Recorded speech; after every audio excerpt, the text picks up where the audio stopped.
everyone, I Shvangi Giri welcomes you all in वंद्या ग्रंथ। बच्चा class 10th का हम चैप्टर नंबर 1 कर रहे थे, science chemical reaction and equations. तो मैंने आपको लास्ट 3 वीडियोस आई गेस, तो उसमें मैंने आपको आधा चैप्टर पूरे अच्छे से क्लियर करा दिया गया था। अब बारी है आधे चैप्टर को और आगे बढ़ने की, ठीक है, क्लियर कराने की, है ना। आगे पढ़ेंगे। तो बच्चा अगर आपको रेंसिड मतलब आपको जो मैंने कल पिछले क्लास में कराया था टाइप्स ऑफ केमिकल रिएक्शन, है ना, उसमें अगर आपने रिएक्टिविटी सीरीज याद नहीं की, वो जाकर रिएक्टिविटी सीरीज याद कर लेना, बहुत इंपॉर्टेंट है, ठीक है। केमिकल इक्वेशन बैलेंस करना सीख लेना, वो भी इंपॉर्टेंट है, बिन बैलेंसिंग करे तो काम ही नहीं है, ठीक है। और अगर आपने रिविजन करके अभी नहीं देख रहे हो ना, रिविजन करे बिना इस लेक्चर नंबर 4 पर कूदे हो, तो प्लीज एक बार अपने नोट्स रिविजिट कर लेना, ठीक है, क्योंकि मैं यहाँ पर आपको नहीं बता सकती, ठीक है, नहीं बता सकती, लेक्चर लेंदी हो जाएगा फिर। तो हम पुरानी चीज़ों को बार बार नहीं बोल सकते, है ना। जो छोटी मोटी चीज़ होगी वो मैं आपको बता सकती हूँ, हर चीज़ आपको मैं नहीं बता सकती हूँ, ठीक है। तो आप एक बार नोट्स गो थ्रू कर लीजिएगा, ठीक है। आगे हम पढ़ते हैं आज, ठीक है। आज हमने कोरोजन और रेंसिडिटी करनी है और सारी एक्टिविटी करनी है एनसीईआरटी की, बहुत इंपॉर्टेंट है, ठीक है। तो कोरोजन और रेंसिडिटी क्या होता है? सबसे पहले कोरोजन क्या होता है? तो बच्चे आपने देखा होगा कि आयरन देखा होगा आपने, हम कहते हैं कि जंग लग चुका है उस आयरन पर, क्या हो गया, उस आयरन पर जंग लग चुका है। तो हम कब कहते हैं कि किसी भी चीज पर जंग लग चुका है? किस बेसिस पे कहते हैं कि वो जंग लग चुका है? हम उसकी अपीयरेंस देखते हैं। तो आयरन पर जब जंग लगता है लोहे पर, तो हम उस पर क्या देखते हैं? उस पर हम देखते हैं कि कुछ रेडिश ब्राउन टाइप का पाउडरी, है ना, पपड़ी जम जाती है किसके ऊपर? आयरन के ऊपर। तब हम उसे क्या कहते हैं कि वो आयरन क्या हो गया? कोरोड हो गया, या फिर उसके ऊपर जंग लग गया है, ठीक है। कोरोड होने का हिंदी में हम जंग लगना कहते हैं, ठीक है। तो कोई भी मेटल कब कोरोड होता है? जब क्या, जैसे कि मॉइस्चर, जो हमारे एयर में मॉइस्चर प्रेजेंट है ना, ऑक्सीजन, ठीक है, वो और एसिड जब क्या करती है, मेटल के ऊपर जाकर क्या करती है, अटैक करती है ना, तब कहीं जाकर क्या होता है, कोरोजन होता है, ठीक है। तब जाके कोई भी मेटल क्या होता है, कोरोड होता है। When a metal is attacked by substance around it such as moisture and acid etcetera, ठीक है, तब वो क्या होता है, वो कोरोड हो जाता है, ठीक है। तो एक बात याद रखना कि जैसे कि कुछ 3 मेटल है आपके जो एनसीईआरटी में आपको दे रखे हैं, है ना, आपको याद रखने हैं कलर्स याद रखने हैं आपको, ठीक है। कलर्स बहुत इंपॉर्टेंट है, केमिस्ट्री बिना कलर के कुछ नहीं, ठीक है, कलर याद रखना है ना। तो आयरन, जब आयरन को कोरोजन होता है, ठीक है, कोरोजन वाली बीमारी जब आयरन को होती है, लोहे को होती है, तो उसका कौन सा कलर आता है, ये आप लिख लीजिएगा, ठीक है, ये आप लिख लीजिएगा, बहुत ज्यादा इंपॉर्टेंट है, रेडिश ब्राउन कलर, ठीक है। वो कैसा कलर का हो जाता है? वो हो जाता है रेडिश ब्राउन कलर का। अच्छा, ठीक है, आयरन की बात रही, उसके बाद आपके बारे में बात करी गई है सिल्वर के बारे में। तो सिल्वर जब कोरोड होता है ना, तो वो ब्लैक कलर का हो जाता है। किस कलर का हो जाता है? ब्लैक कलर का हो जाता है।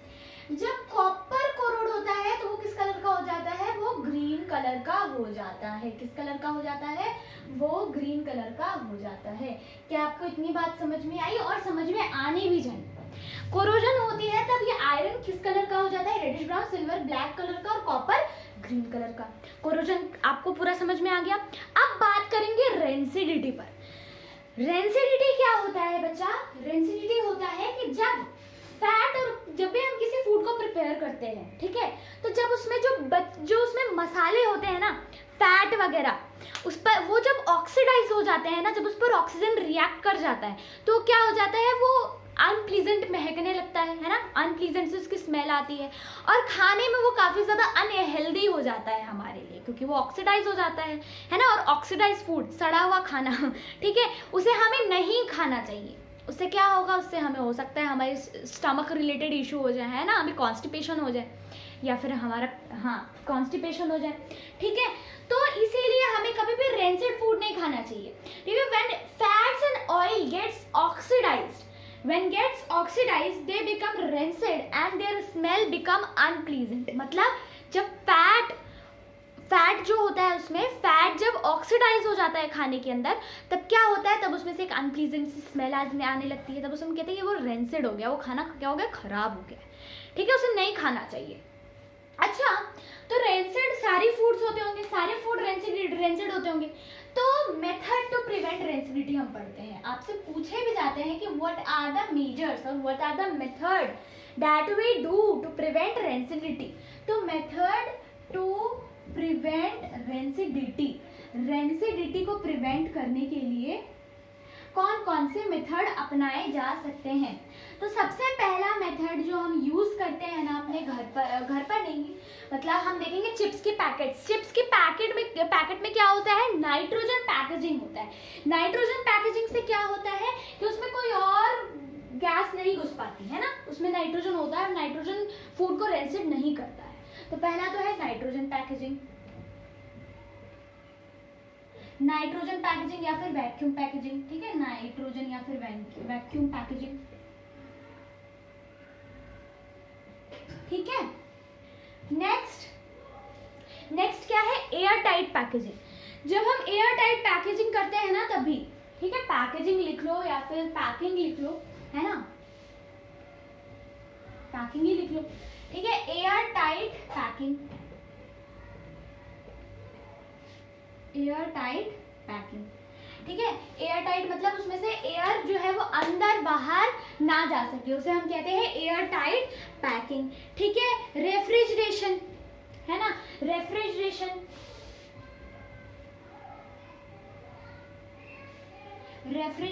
ठीक है। और चौथा आप लिख सकते हो, चौथे में आप लिखना कि by adding antioxidants, by adding antioxidants. ठीक है, these are some methods to prevent rancidity. तो ये 4 पॉइंट तो याद होने ही होने चाहिए। ठीक है, दिमाग में बैठा लेना। ठीक है, मैं साइड हो जाती हूँ, if you want to take a screenshot you can, और वीडियो पॉज करो, लिख लो। ठीक है, लिख लो, ज्यादा बेटर रहेगा। ठीक है, आगे हम करेंगे एनसीईआरटी की एक्टिविटीज। ठीक है, एनसीईआरटी की एक्टिविटीज करेंगे अब हम। तो एक्टिविटी 1.1 मेरे को जहां तक याद है, मैंने आपको किसी लेक्चर में तो एक्टिविटी 1.1 फ्लो में ही करा दिया था, है ना। कुछ ऐसी एग्जांपल ले रही थी मैं और फ्लो में आपका एक्टिविटी 1.1 करवा दिया था मैंने। ठीक है, चलो कोई नहीं, आज भी हम कर लेंगे क्योंकि सारी एक्टिविटीज करेंगे ना, तो वो क्यों छोड़े। एक्टिविटी 1.1 से शुरू करते हैं। 1.1 एक्टिविटी में क्या है, आपको बोला गया है मैग्नीशियम रिबन लेने के। तो आपको जो चीज मैग्नीशियम रिबन के बारे में याद रखनी है ना, मैग्नीशियम रिबन कैसे बर्न करता है with a white dazzling flame, है ना। मुंह पर याद होना चाहिए कि रात में आधे रात को भी कोई उठाकर पूछे तो जवाब दे सको, है ना। वाइट डेजलिंग फ्लेम के साथ क्या करता है, बर्न करता है। कौन से कलर के, वाइट डेजलिंग फ्लेम के साथ कौन बर्न करता है, मैग्नीशियम। ठीक है, और इसकी जो ऐश होती है वाइट कलर्ड होती है, वाइट कलर्ड ऐश भी होती है इसकी। ठीक है, तो बर्निंग के प्रोसेस में क्या होता है ना कि ये जो मैग्नीशियम है, ये क्या है, ये जो मैग्नीशियम है ये ऑक्सीजन के साथ क्या करता है, रिएक्ट करता है और क्या देता है हमें, मैग्नीशियम का ऑक्साइड देता है। It is not actually balanced, तो इसे कर लेना बैलेंस। ठीक है, आप समझ लेना कि मैंने बैलेंस कैसे किया है। ठीक है, बैलेंसिंग आना चाहिए। ठीक है, बहुत सारे आपके पास है यार, इक्वेशन निकालो, बैलेंस करो, बस कहानी खत्म। ठीक है, ये हो गया। ये किस टाइप का रिएक्शन है, ये कॉम्बिनेशन रिएक्शन है। ठीक है, कौन सा रिएक्शन है, ये एक कॉम्बिनेशन रिएक्शन है। फटाफट से इसे नोट डाउन कर लीजिए। एक्टिविटी 1.1 आपकी यहीं पर खत्म। ठीक है, अब करेंगे एक्टिविटी 1.2। ठीक है, ये 1.1 करा दिया, अब करेंगे 1.2। अब देखो 1.2 के अंदर क्या है। 1.2 के अंदर ना आपको एक बहुत मस्त सी चीज दी गई है, PbNO3 होल ट्वाइस। अब जरा दिमाग की बुद्धि लगाना, और PbNO3 होल ट्वाइस मैंने क्या बताया था बताना। PbNO3 होल ट्वाइस को मैंने आपको क्या बताया था, याद है कुछ। PbNO3 को मैंने बताया था लेड नाइट्रेट। क्या बताया था, लेड नाइट्रेट, लेड नाइट्रेट। ठीक है, उसके बाद क्या है, उसके बाद है पोटेशियम आयोडाइड। क्या है हमारे पास, उसके बाद है पोटेशियम आयोडाइड। आयोडाइड कहते हैं इसे। ठीक है, क्या कहते हैं इसे, हम कहते हैं पोटेशियम आयोडाइड। ठीक है, अब देखना यहाँ पर क्या होगा, डिस्प्लेसमेंट होगा। किसका किसका डिस्प्लेसमेंट होगा, पी भी अपने नाइट्रेट से निकल कर आएगा और पोटेशियम कहाँ से, अपने आयोडाइड से निकल कर आएगा। यहाँ होने वाला है डबल डिस्प्लेसमेंट रिएक्शन, ठीक है, क्या होने वाला है, double displacement reaction, KNO3 plus PbI2। ये क्या है, ये एक है डबल डिस्प्लेसमेंट रिएक्शन।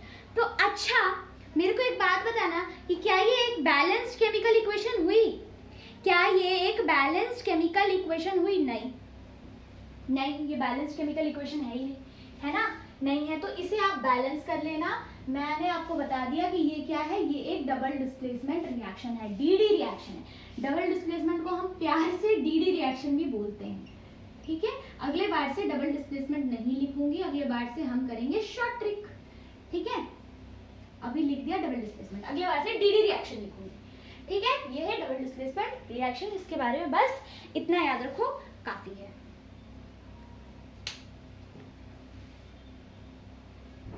ठीक है, अब करेंगे एक्टिविटी 1.3। करेंगे एक्टिविटी 1.3। 1.3 के अंदर आपको क्या बोलता है, 1.3 के अंदर आपको बोलता है जिंक के ग्रेन्यूल्स लेने के लिए, जिंक के ग्रेन्यूल्स लेने के लिए। जिंक के ग्रेन्यूल्स को या तो HCl के साथ, या तो डाइल्यूट HCl, या तो डाइल्यूट H2SO4 के साथ क्या कराना है, हमें रिएक्ट कराना है, ठीक है। एक कोनिकल फ्लास्क लेना है जिसके अंदर हमने जिंक ग्रेन्यूल्स डालने हैं, छोटे छोटे से होते हैं जिंक ग्रेन्यूल्स, ठीक है, टुकड़े कह सकते हैं हम। और उसके साथ साथ हमें H2SO4 या फिर HCl उसमें ऐड करना है। तो हमें देखना है कि क्या हम देखेंगे वहां पे, ठीक है। तो यहाँ पर ले लो जिंक, ठीक है, जिंक ग्रेन्यूल्स, ठीक है। और उसको अगर हम HCl के साथ, जिंक ग्रेन्यूल्स को अगर हम HCl के साथ रिएक्ट करेंगे तो हमें पता है क्या मिलेगा, जिंक क्लोराइड मिलेगा, ZnCl2 मिलेगा और हाइड्रोजन गैस इवॉल्व होती हुई दिखाई देगी, ठीक है। हाइड्रोजन गैस क्या दिखाई देगी, इवॉल्व होती हुई दिखाई देगी, ठीक है। अब क्या ये एक क्या कहते हैं, बैलेंस्ड केमिकल इक्वेशन है, नहीं है। इसे कर लेंगे आप बैलेंस आउट। ये किस टाइप का रिएक्शन है, ये है डिस्प्लेसमेंट रिएक्शन। ये कौन सा रिएक्शन है, ये है डिस्प्लेसमेंट रिएक्शन। अच्छा अगर हम इसे किसके साथ रिएक्ट कराएंगे, H2SO4 के साथ, तो भी डिस्प्लेसमेंट रिएक्शन होगा, सबको पता है ना। तो एक बार देख लेते हैं इसका एग्जांपल, ठीक है। H2SO4 के साथ अगर हम रिएक्ट कराएंगे तो हमें ये जिंक सल्फेट देगा, जिंक सल्फेट, और यहाँ पर भी हाइड्रोजन गैस क्या हो जाएगी, हमारे इवॉल्व हो जाएगी, ठीक है। तो ये अप टू यू है, ये वैसे ये वाला तो वैसे बैलेंस्ड है, लेकिन इस वाले को ध्यान से देख लेना, ये बैलेंस नहीं है, इसे बैलेंस करना आपका काम है, ठीक है। एक्टिविटी 1.3 तक आई होप कि आपको क्लियर हो गया होगा। अब एक्टिविटी 1.4 मैं आपको करवाती हूँ, ठीक है।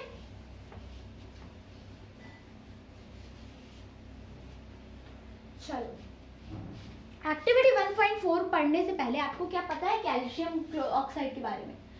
कैल्शियम ऑक्साइड को हम क्या कहते हैं, कैल्शियम ऑक्साइड को बेसिकली हम क्या कहते हैं, क्विक लाइम कहते हैं। क्या कहते हैं, क्विक लाइम कहते हैं। किसको कहते हैं, कैल्शियम ऑक्साइड को क्या कहते हैं, क्विक लाइम कहते हैं। तो जब हम क्विक लाइम को, ठीक है, जब हम क्विक लाइम को वाटर से रिएक्ट कराते हैं, ठीक है, आपको मैंने फर्स्ट लेक्चर में ही, सेकंड लेक्चर में एग्जांपल दिया था इसका। तो ये हमें क्या देता है, CaOH होल ट्वाइस, जिसको हम क्या कहते हैं, जिसको हम कहते हैं कैल्शियम हाइड्रोक्साइड, है ना। क्या कहते हैं, कैल्शियम हाइड्रोक्साइड। और प्यार से हम कैल्शियम हाइड्रोक्साइड को स्लेक्ड लाइम भी कहते हैं। क्या कहते हैं इसको प्यार से, इसको प्यार से हम स्लेक्ड लाइम भी कहते हैं। आई बात समझ में, आई बात समझ में।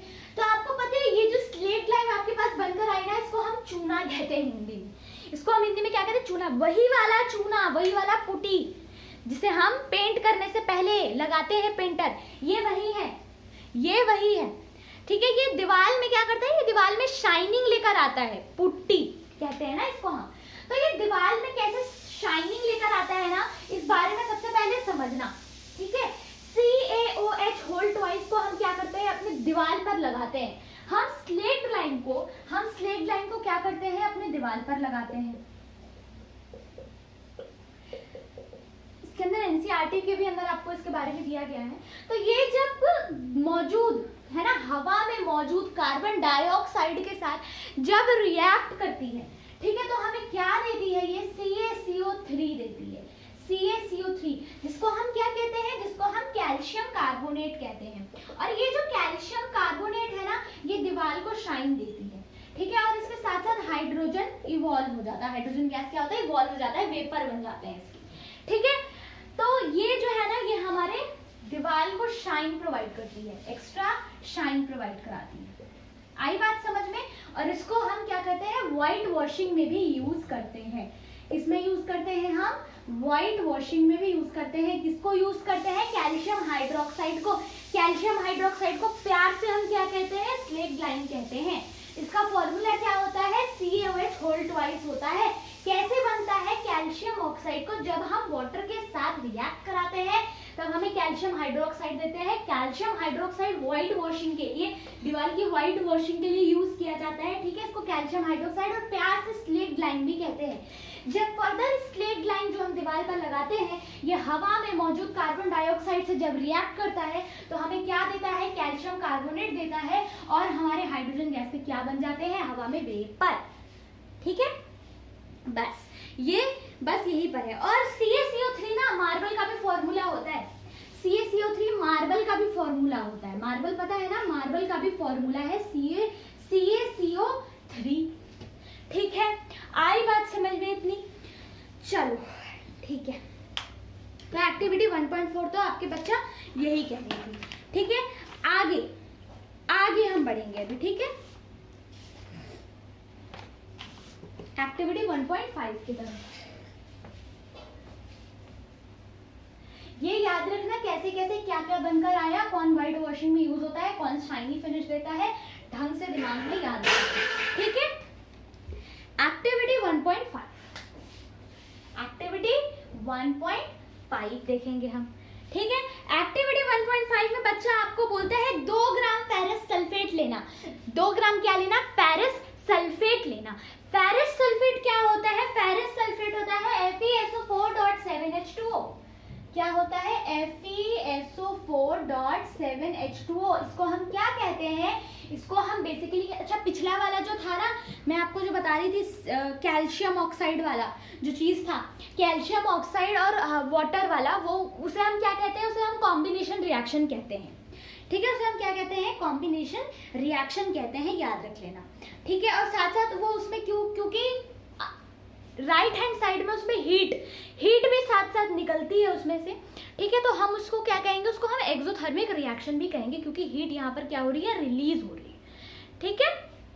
आगे एक्टिविटी 1.5 में दोबारा आते हैं। तो हमें बोला है फेरस सल्फेट को हीट करने के लिए, यानी क्या होगा, यहाँ पर हीट एब्जॉर्ब होगा। हीट एब्जॉर्ब होगा तो इसका मतलब क्या होगा कि ये एक एंडोथर्मिक रिएक्शन होने वाला है।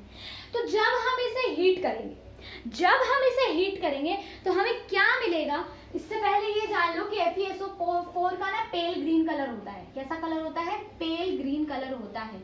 और इसको हम क्या बोलते हैं, इसे हम कहते हैं फेरस सल्फेट, ठीक है।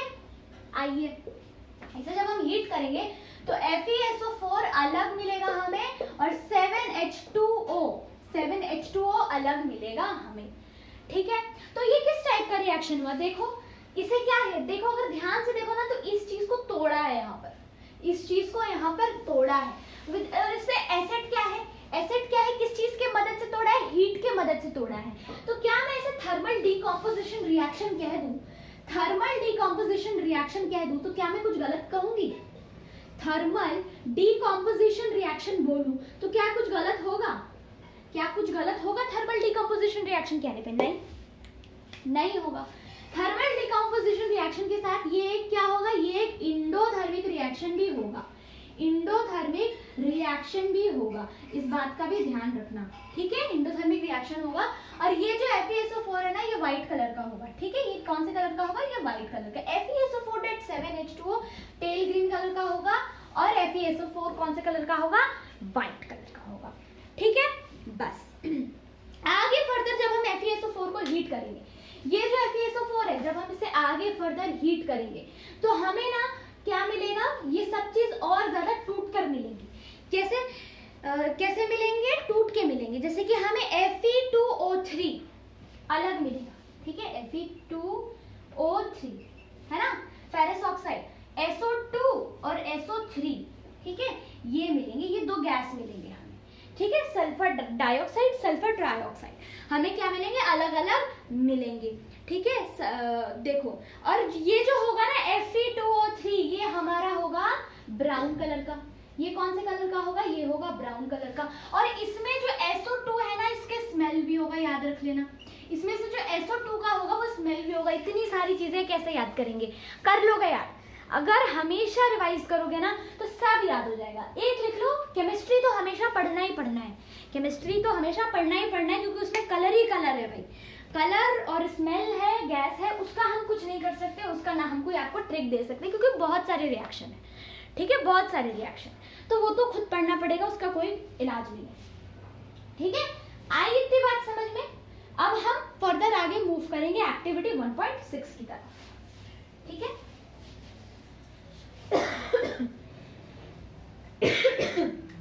एक्टिविटी 1.6,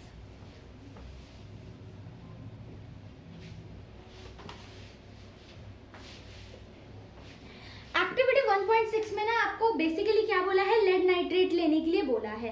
अब इसमें एक्टिविटी 1.6 में फिर से थर्मल डिकम्पोजिशन रिएक्शन कराना है हमें, किसका, लेड नाइट्रेट का। तो मैंने आपको इन सब का एग्जांपल ऑलमोस्ट दे दिया था, है ना, लास्ट लेक्चर में। अब तो भैया कोई भी इंसान PbNO3 होल ट्वाइस बता सकता है ये क्या है, लेड नाइट्रेट, क्योंकि जब से लेक्चर हुआ है, लेक्चर 2, 3 सब में इसके बारे में तो जरूर बात हुई है, ठीक है। PbNO3 होल ट्वाइस को क्या करना है, हमें हीट करना है, यानी ये एक एंडोथर्मिक रिएक्शन है।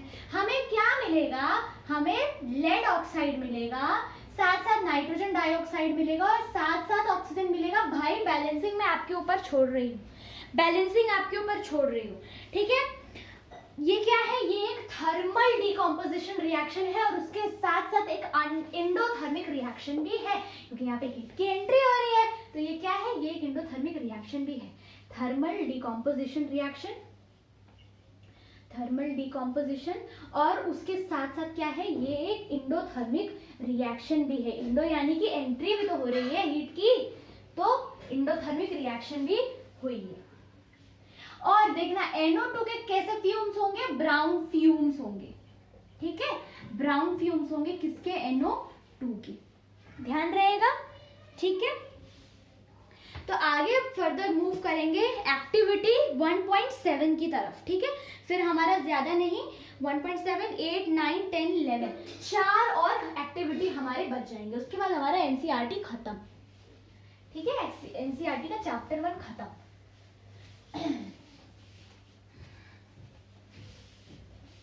एक्टिविटी 1.7 देखो, एक्टिविटी 1.7 में कुछ नहीं है, आपको इलेक्ट्रोलाइसिस करवाया गया है वाटर का, वाटर का इलेक्ट्रोलाइसिस कराया है और H2SO4 एक कैटलिस्ट लिया गया है।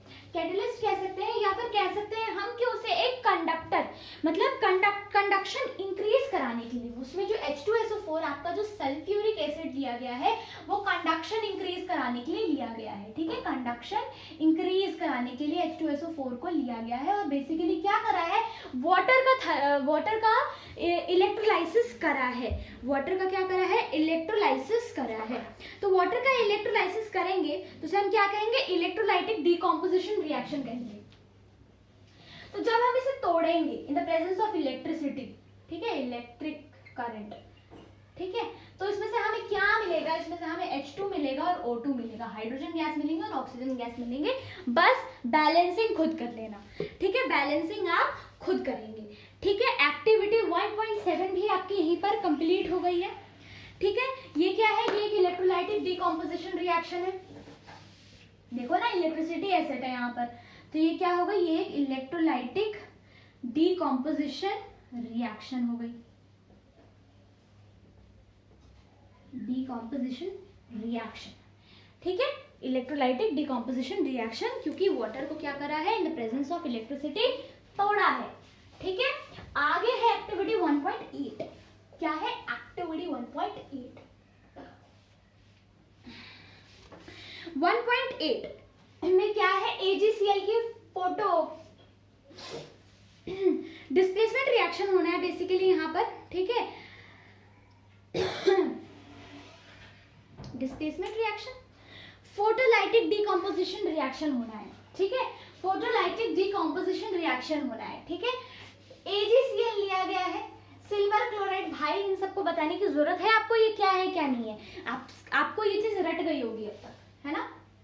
इसकी कलर कौन सी होती है, इसकी कलर होती है व्हाइट, है ना, व्हाइट कलर की होती है, ठीक है। इसे अगर हम तोड़ेंगे किसके प्रेजेंस में, सनलाइट के प्रेजेंस में, ठीक है। सनलाइट के प्रेजेंस में अगर हम इसे तोड़ेंगे तो हमें Ag अलग मिलेगा और Cl2, यानी कि सिल्वर अलग मिलेगा और क्लोरीन अलग मिलेगा।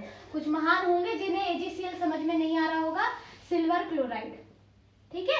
और प्लीज इसे क्लोराइड मत बोलना, इसे क्लोरीन कहना, ठीक है। ये क्या है, ये क्लोरीन है, और ये दोनों गैस, ये दोनों नहीं, क्लोरीन गैस के फॉर्म में उड़ जाएगा, ठीक है। और Ag क्या होगा, हमें सॉलिड फॉर्म में ही मिलेगा, ठीक है। अब देखो भाई, एक और आपका NCERT के अंदर मिलेगा एक है आपका AgBr। AgBr क्या है, AgBr है आपका सिल्वर ब्रोमाइड। क्या है आपका, सिल्वर ब्रोमाइड। तो यहाँ पर भी वही चीज होगा, सनलाइट के प्रेजेंस में अगर इसे हम तोड़ेंगे, ठीक है, फोटोलाइटिक डीकॉम्पोजिशन रिएक्शन है, तो हमें सिल्वर अलग मिलेगा और ब्रोमीन गैस अलग मिलेगा, ठीक है। ये किस चीज का एग्जांपल है, ये पूरा फोटोलाइटिक डीकॉम्पोजिशन रिएक्शन का एग्जांपल है, ठीक है। फोटोलाइटिक डीकॉम्पोजिशन रिएक्शन का एग्जांपल है, फोटोलाइटिक डीकॉम्पोजिशन रिएक्शन का एग्जांपल है, ठीक है। मैं साइड हो जाती हूँ, फटाफट से लिख लेंगे, ठीक है। अब है एक्टिविटी 1.9। क्या है, एक्टिविटी 1.9, ठीक है। जल्दी जल्दी ध्यान देंगे। एक्टिविटी 1.9, ठीक है। एक्टिविटी 1.9 के अंदर आपको बेसिकली बच्चा डिस्प्लेसमेंट रिएक्शन के बारे में बोला गया है, ठीक है। डिस्प्लेसमेंट रिएक्शन, तो उसमें ना मैं आपको सीधे सीधे केमिकल फॉर्मूला लिखवाती हूँ, कलर बताती हूँ आपको, ठीक है, क्या कलर है क्या है। तो सबसे पहले CuSO4 पढ़ लेना आप अच्छे से, NCERT की एक्टिविटी पढ़ लेना ध्यान से। CuSO4 किस कलर की होगी, CuSO4 होगी ब्लू कलर की। किस कलर की होगी, ब्लू कलर की होगी। उसको जब हम आयरन से रिएक्ट कराएंगे तो फटाफट से रिएक्टिविटी सीरीज खोलो और बताओ यहाँ पर क्या होगा। यहाँ पर ऐसा कुछ हो सकता है क्या, FeSO4 और Cu अलग अलग मिल जाए हमें, ऐसा हो सकता है, 110% हो सकता है। और ये रिएक्शन क्या है, ये रिएक्शन है एक डिस्प्लेसमेंट रिएक्शन।